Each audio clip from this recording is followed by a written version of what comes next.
Ya, saudara, Anda masih bersama kami di Saling Silang Jak TV. Saya masih kembali ingin melanjutkan diskusi dengan Pak Firdaus Ali. Pak, ada yang mengatakan bahwa sekarang pemerintah itu memberikan subsidi ke industri, ke perusahaan. Tapi kemudian tidak punya pengaruh signifikan terkait dengan penurunan harga dari komoditas tersebut. Jadi kemudian masyarakat merasa, ini kok harganya nggak turun, katanya sudah ada subsidi, tapi rupanya di tengah masyarakat harganya tidak turun. Apakah Anda mengamati hal tersebut? Sebetulnya bukan tidak ada pengaruhnya, tapi kan kemudian persoalan harga komoditas ini kan tidak semata kemudian bagaimana kemudian mengkocorkan subsidi, tapi kan juga bagaimana kemudian mengontrol pemain. Ya, pemain ini yang mungkin bahasa simpelnya lah mafia. Kenapa? Karena mereka yang kemudian yang menguasai komoditas tadi, dan kemudian mereka yang menentukan harga tadi. Kenapa? Karena mereka yang set up ini mereka. Artinya ini pemerintah kedodoran untuk mengawasi hal tersebut. Saya katakan saya ingin menggarisbawahi, kan banyak pengamat mengatakan bahwa pemerintah ini kedodoran. Tidak. Saya katakan bahwa pemerintah ini saat ini membenahi dalam banyak hal. Ya, dalam banyak hal. Ketika ekonomi global dalam proses pelambatan, maka saya katakan masih beruntung di tahun 2017 ini kita lihat ya, triwulan pertama yang tiga besar ekonominya tumbuh itu kan cuman ya China, India dan Indonesia. Di atas 5% ya, yang lain jadi kan Filipina. Ini sekarang kita sudah di jalan yang betul. Nah, artinya begini, bahwa juga jangan terlalu berkecil hati. Ya, tapi kan saya bisa mengerti bahwa kan tahun depan ini tahun politik. Sehingga apapun juga sedikit pun kekurangan akan dijadikan besar. Tapi tidak masalah. Kenapa? Yang penting pemerintahnya kemudian tahu apa yang dikerjakan.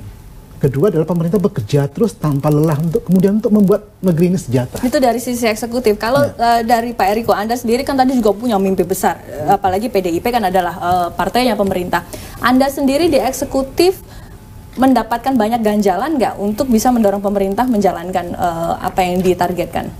Ya, memang selama ini kan tadi saya sampaikan bahwa dalam proses seharusnya tahapan itu sudah dilalui. Sekarang advantage value-nya yang ditingkatkan, tapi ini baiklah proses infrastruktur dan juga SDM. Nah, ini yang sedang kita benahi. Dan ini jangan lupa juga, Mbak, bahwa SDM ini juga dibawa dari hal-hal yang lalu juga yang memang harus dibenahi. Ini kan sedang proses waktu. Tapi kalau dilihat, saya sangat optimis begini.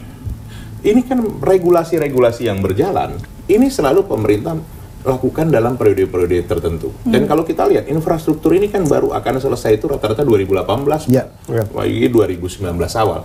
Ini masih ada waktu satu setengah tahun. Jadi pemerintah juga melihat ini, melakukan regulasi, melakukan pembenahan ini secara bertahap sesuai dengan SDM. Sekarang ada perekrutan SDM baru, kemudian ada yang namanya e-government, e-procurement, segala yang namanya Nah, ini kan sudah lagi membuat menjadi lebih transparan. Segalanya yang namanya itu sejauh mana?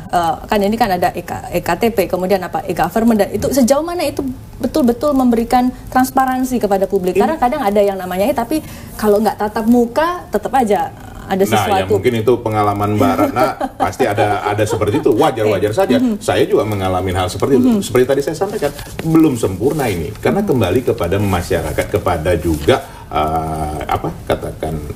yang melakukan itu di tiap tingkatan.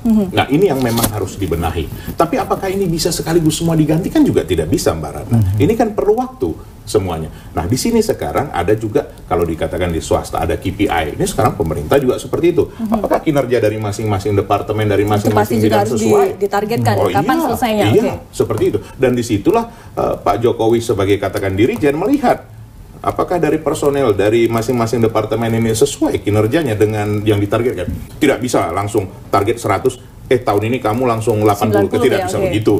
20 tahun pertama menjadi 40 tahun kedua, kan begitu ada tahapan. Apakah tercapai? Tidak tercapai tentu dievaluasi, perlu diganti. Mas Abra, kalau Anda melihat Jokowi di periode pertama ini kan punya waktu 5 tahun, sekarang sudah tahun ketiga, tinggal 2 tahun lagi. Anda melihat kemungkinannya ini bisa selesai di periode pertama? Ya, kalau kita lihat catatan dari pemerintahan Jokowi, kalau kita lihat misalkan hasil survei Kompas ya, dari seluruh aspek ekonomi ini terutama, yang memang kepuasan masyarakat paling rendah, di bawah 50%. Yang lainnya hukum, politik, sosial di atas 50%. Artinya apa? Artinya kalau kita melihat dari persepsi masyarakat, sektor ekonomi ini yang paling rawan.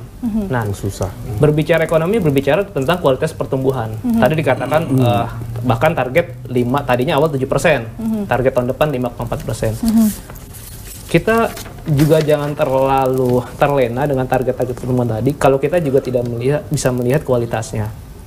Kualitas pertumbuhan yang paling fundamental kita lihat dari apa? Adalah dari sumber pertumbuhan, terutama dari industri dan pertanian. Nah, problemnya di Indonesia, kualitas pertumbuhan relatif menurun karena industri kita menurun juga pertumbuhannya dan kontribusinya terhadap PDB. Kemudian sektor pertanian juga semakin menyusut. Nah tadi, buat apa pertumbuhan tinggi, tapi yang menikmati bukan masyarakat kita sendiri, bukan pemain pelaku usaha di dalam negeri. Nah itu juga harus menjadi catatan. Karena tadi industri menurun, juga pertanian menurun.